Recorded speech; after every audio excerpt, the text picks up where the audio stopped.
Greetings, YouTubians, and welcome back to Wayne's Sharp World, where today we are going to be diving into the wonderful world of leftover Halloween candy. Actually, we're not. Today, we're going to be taking a look at the Artisan Cutlery Biome, the second slip joint we have had on the channel to date, and let me just tell you, this is a lot better than the other one, that being the Civivi fracture. We're still trying to forget about that one. This one you will not want to forget about. Before I go any deeper into this knife, I want to thank you guys for tuning in today. If you like what you see, do me a favor, hit that subscribe button. Tell your friends to hit that subscribe button. Follow along, and I will continue to pump out the content for you. Now let's take a look at some overall specs on this knife. We have an overall length of 6.5 inches, a blade length coming in at 2.75 inches, along with a cutting edge of 2.75 inches as well. We have a blade width of 0.75 inches with a blade thickness of 0.09 inches. Very nice little slicey blade.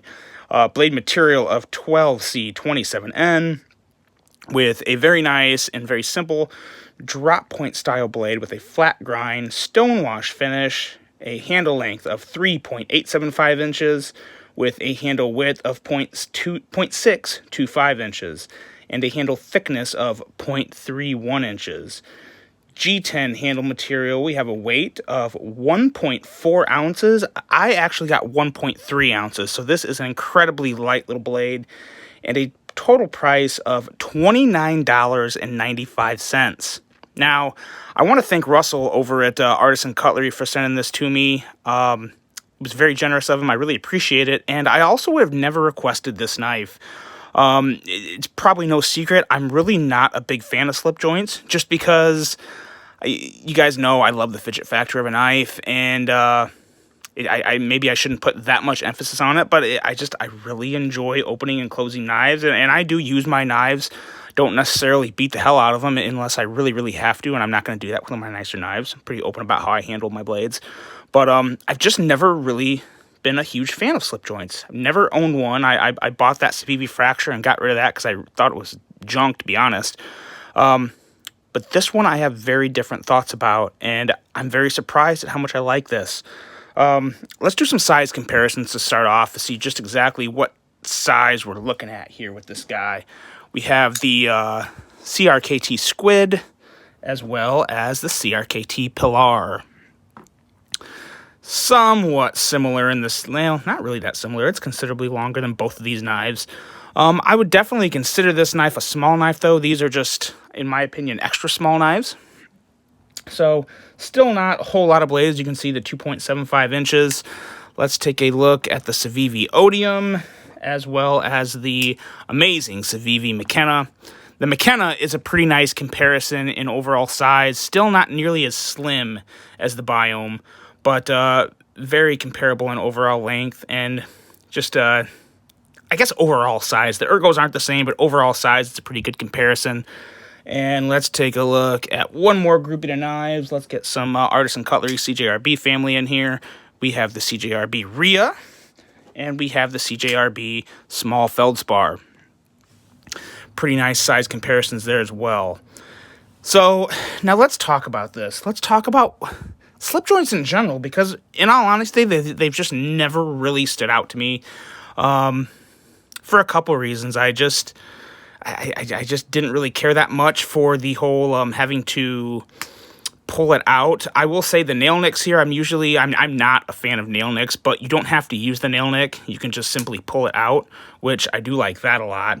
The blade is very, very nice. This is a Dylan Mallory design, and I have to say, Dylan is really doing great stuff. He also has a style that's very recognizable, and I like that in any designer. I think that's I don't want to say it's important, but it's really nice when you can look at a design and say, oh yeah, Dylan made it, or oh yeah, Vox made it. You know, you know by looking at it, and he does a very good job of staying true to his style. So I like that a lot about it. And this drop point blade, it's super, super slicey. A lot slicier than I thought it would be. I measured this at a few different points along the edge, and I got anywhere from 14 thousandths to 14.5 thousandths. So very slicey blade. It I had 5 packages when I got home Friday, and I opened this one up. This was the first package I opened, and I used this to open the rest of the packages, and I almost freaking cut myself. I tell you what, I went to go slice in with that, and it was like cutting through air. I was very impressed with that. This came razor sharp from Artisan, so I have to like that a lot. I really appreciate that. I think it's a little more common to have some sharper blades come in. I would definitely say more times than not, the blades are really nice from the factory. And for a knife of $29.99, I think that's pretty awesome. And the full flat grind is all that this thing is missing when it comes to the blade. And it's almost a full flat grind, but it's really kind of lacking up here. Full flat grind at the top. If they could have just continued that full flat grind all the way through the blade, I would have I wouldn't change a thing about this blade. I really like the way it looks, and like I said, it's a little scalpel for as long as you use it within reason of what the knife is meant for. I think anyone would appreciate this knife, and it carries very well. It carries very well, and the ergos are very nice on it. Like I said, this is a slim knife. This is one of the slimmest knives I have, and I have to say, for as slim as it is, it feels very good in hand. Without the pocket clip, it's very nice. And I'll say right now, too, you guys know I don't like knives without pocket clips. I only have one other one. It's a Viper Novice, I believe, a front flipper. And I've only carried that once since I've had it, but I do really like the front flipping action on it, so I plan on keeping it around. But this here, let me tell you, I got this, I opened it up Friday night, I put it in my pocket that night, and it hasn't left my pocket until I did this video. This is late Sunday morning. So I know 2 full days isn't a long time, but to be honest, the reason it stayed in my pocket is I forgot it was there. We went to a Halloween party on Saturday, and when I came home Sunday, I spilled some. We was bringing a cooler in, and the water spilled all over my leg. And I took my jeans off to go throw them in the dryer, and I almost sent this guy through the wash because it carries so well. I forgot it was there. And that is a good thing, especially when it's carrying freely in your pocket. I tell you what, I put this kind of like on the inside of my pocket, maybe too much information, but the side, closest to my crotch, just kind of sit it up in the side of my pocket, and it doesn't move around. It doesn't like go sideways at the bottom of your pocket like this and like show the bulge of the knife in your pocket. It stood up just like this. I put it in just like this on the inside of my pocket, and it just sat up against the seam, and it just stayed there. It just stayed there, and it was very, very comfortable. Really like this a lot. I was carrying 2 knives the whole time, and I thought I was only carrying 1 because it carried so well. So I really do like that, and for $29.99, you also don't have to worry about a slip or anything else for it. It's fine just the way it is. You throw it in your pocket, and you kind of forget it's there. And I really, really like that. One of the very few knives I have that I can say about that. And to me, what really, really makes it carryable and that friendly a pocket is the 1.3 ounces. At 1.3 ounces, this is by far, got my notes in the page there, sorry about that, by far the lightest knife I have. And I actually really, really, really like that. I will say this knife is kind of turning me on to lighter knives. You guys have probably heard me say in the past, I've never been real huge on the weight of a knife, and I'm still not really, because, at the end of the day, a pocket clip kind of takes care of that. If it's a heavier knife and you're just carrying it freely in the pocket, that can be a problem. But with this guy just being so light, it just sits in your pocket. It's very, very pleasant to carry. It's a nice, full 4-finger grip, and the little curvature right here, your index finger sits in there very nicely, and it really is a comfortable knife in hand. And again, I'm really surprised by this. I'm really, really surprised by it. Did not think I would like it as much as I do. 12C27N steel. This is not a super amazing steel, but for what it costs, and I think the real purpose and use of this knife, because this is not a hard use knife, but it is a decent little EDC. I think it's a really good second knife. It's a really nice slicer, and this steel will hold up okay. It takes a razor sharp edge, but then it will lose that edge. You'll be sharpening it, or at least stropping it. If you use it daily, you'll probably want to strop it daily, and there's nothing wrong with that. It takes like a minute to strap a knife, even if you do a really good job. So we'll take a little extra of TLC to the blade, but you will get some, you'll get a really nice razor sharp edge in return. So I don't really see a huge issue with that. Lastly, the action on this guy is, it's good. So like I said, I'm not a slipknot connoisseur. The whole walk and talk and all that, I can't talk like a professional on, but I like the fact that I can close it with one hand. The centering is very good. And obviously there's no blade play left or right. It's a nice solid lockup. Obviously it doesn't fully lock up, but when you pull it out, you can get a nice click, and no blade play left or right whatsoever. And obviously if you push forward enough, you'll get the play because it's a slip joint.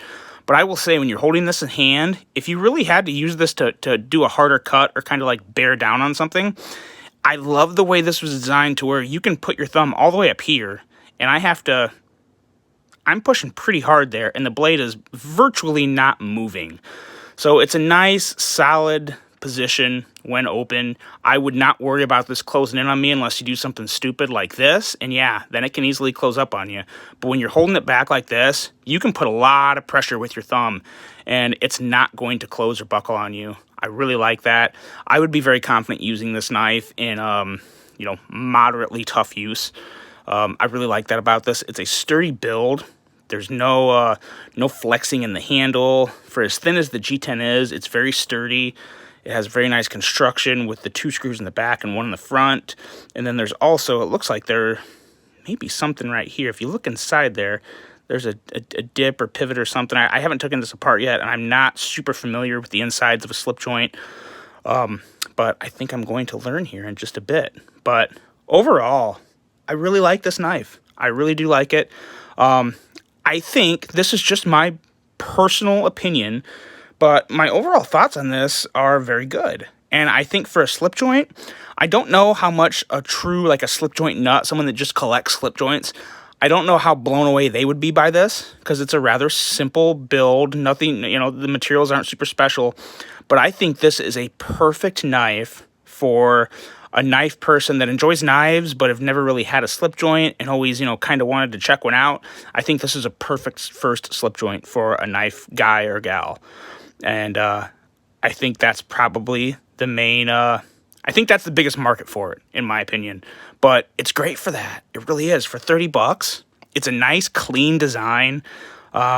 Just really, really good. So if you're on the fence, and if you've ever wanted to experience a slip joint, I would highly, highly recommend this. Now, again, like I said, I have not had a lot of slip joints in my time, but I really like this one. And I'm going to carry this one a lot more, too. This is going to be a pretty popular second knife for me, I think. And I wasn't expecting that. When I opened it up and I saw this, I thought, oh, cool. Well, I'll take a look at it and see what I think. But I didn't think it'd be this positive. I really didn't. So, Russell, thanks again. Dylan, great design. And if you're in the market for a slip joint to check it out and see if you really like it or if it may be your thing, this is it. It's extremely light, pocket-friendly, excellent price, and just a great first slip joint for someone. It's the best thing I'd call it. It's the slip joint for people that aren't slip joint fans. That's what I would call this. And I mean that in the most positive way. Definitely a compliment. And who knows? I may even have another slip joint or two on the channel. I enjoy this one. I like this one a lot. Maybe I'll check out the Lion Steel Thrill. I've seen that one in the past, and I always thought that was pretty neat. But again, it was a slip joint, so I was never really that interested in it. This knife is, it's slightly turned me around on slip joints. We'll see. But what do you guys think? Are you a slip joint fan? Have you ever thought about slip joints? What are your thoughts on this? Have you experienced this one? Let me know what you guys think in the comments. I look forward to hearing from you. I hope you have a great rest of your day. And until the next one, I'm out.